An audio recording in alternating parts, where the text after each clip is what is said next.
Well, when talking to black voters, though, how do you reconcile the fact that Republicans in Wisconsin and really across the country are pushing legislation that some critics say make it more difficult for people of color to even vote?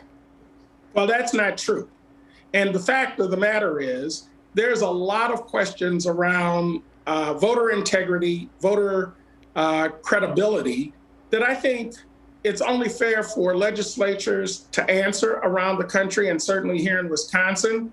We have to ensure that people have faith that their vote will count, and only those votes from people who are registered voters, legal voters, will matter in the count. And so having that discussion, I think, is healthy.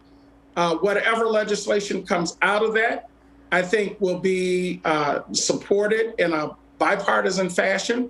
I don't think that it will be the type of legislation that will be heavy-handed and lay in favor of any one political party, because that won't foster the kind of support that people will need to feel is there in order to avoid the kinds of conversations that we're having now about whether or not there's voter integrity.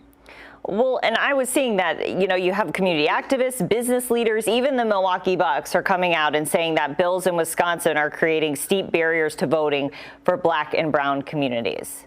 I've read those letters. And you don't agree? And I've seen the signatories. It's fair. I mean, they have their opinions too.